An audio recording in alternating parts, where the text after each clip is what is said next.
नमस्कार दोस्तों, मेरा नाम है गौरांग रावत और आप सुन रहे हैं कहानी डर की। आज की ये जो कहानी है हमें शरद जी ने भेजी है, तो सुनते हैं आज की कहानी शरद जी के नज़रिए से। मेरा नाम शरद है। ये घटना 2018 की है। तब मेरी पोस्टिंग भूटान बॉर्डर के पास एक दुर्गम ग्रामीण क्षेत्र में थी। क्योंकि ऑफिस का माहौल काफ़ी आरामदायक था, मैं आमतौर पर शाम 6 बजे तक घर लौट आता था। लेकिन एक दिन मेरे एक दोस्त ने मुझे उसके घर डिनर पे बुलाया था, इसलिए मैं ऑफिस से उसके घर चला गया। फिर रात 9 बजे मैं अपनी बाइक लेकर अपने घर जाने लगा। मेरा घर वहाँ से लगभग 35 किलोमीटर दूर था।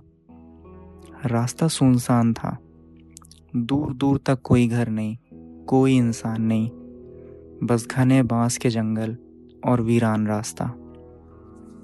रात के उस अंधेरे में वो सड़क पूरी तरह वीरान थी, सिर्फ मैं और मेरी बाइक।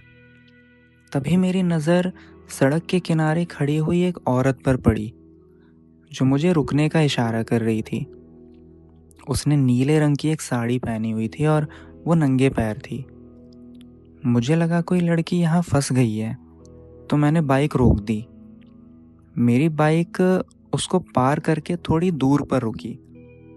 फिर मैंने अपनी बाइक के रियर व्यू मिरर में देखा तो उसमें कोई दिखा ही नहीं। मैंने पीछे मुड़कर भी देखा, पर वो लड़की एक सेकंड में अचानक पता नहीं कहाँ गायब हो गई। बड़ी अजीब बात थी, अभी तो वो यहीं खड़ी हुई थी और अचानक कहाँ चली गई। मैंने उतरकर चारों तरफ देखा, पर वहाँ सिर्फ घना जंगल और वीरान सड़क थी।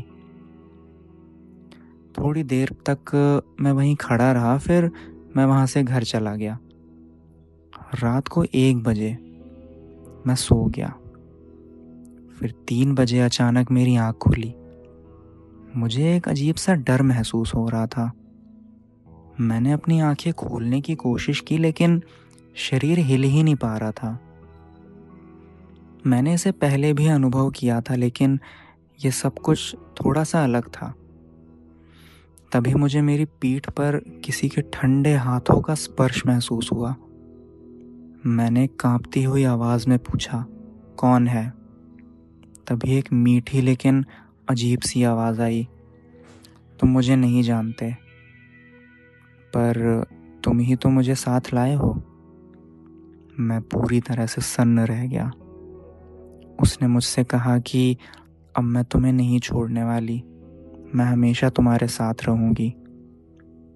अगली रात फिर वही हुआ, लेकिन इस बार मैंने सपना देखा। सपने में मैंने पूछा कि तुम हो कौन? फिर उसने वहाँ के एक गांव का नाम लिया और कहा कि उसका नाम सेम यांग है और उसके पति ने उसे दूसरी शादी करने के लिए मार डाला था। सुबह होते ही मैं उस गांव के लिए निकला। वहाँ पे मुझे एक चाय की दुकान दिखी और उसके दुकानदार से मैंने बात की, तो उसने बताया कि हाँ, इस गांव में यहाँ इस नाम की एक लड़की रहा करती थी। उसका पति पास के जंगलों से लकड़ी काटने का काम करता था।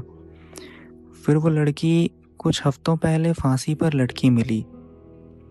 पुलिस ने इसे आत्महत्या बताया, लेकिन गांव वाले जानते हैं उसके पति ने ही उसे मारा है।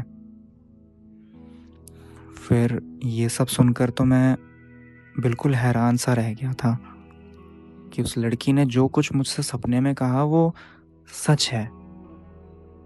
मैं इतना डर गया कि वहाँ से सीधा एक तांत्रिक के पास गया। मैंने उनको पूरी कहानी बताई। उन्होंने मुझसे कहा कि मैंने उस रात बाइक रोककर बहुत बड़ी गलती की। जो लोग हत्या के शिकार होते हैं वो अक्सर क्रोधित आत्माएं बन जाते हैं। वे सही गलत का भेद नहीं कर पाते और किसी भी राहगीर को अपना शिकार बना लेते हैं।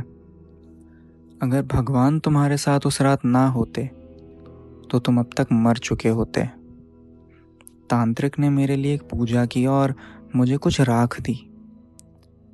इसे अपने दरवाजे और बिस्तर के पास छिड़क दो और 7 दिनों तक इसे मत हटाना, उन्होंने ये कहा। मैंने वैसा ही किया।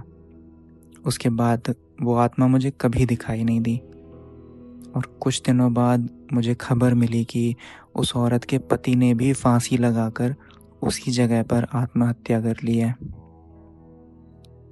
कुछ लोग कह सकते हैं कि ये सिर्फ एक सपना या कोई स्लीप पैरालिसिस था, लेकिन सपने में जो गांव का नाम बताया गया वो सच में मौजूद था।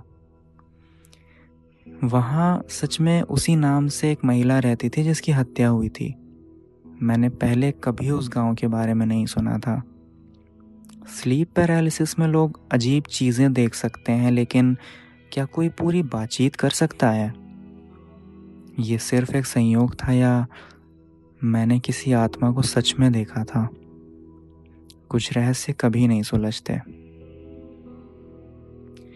तो दोस्तों, इस कहानी में इतना ही। इसके साथ मुझे आज्ञा दीजिए। मैं हूँ गौरांग रावत और हम फिर लौटेंगे लेकर एक कहानी डर की।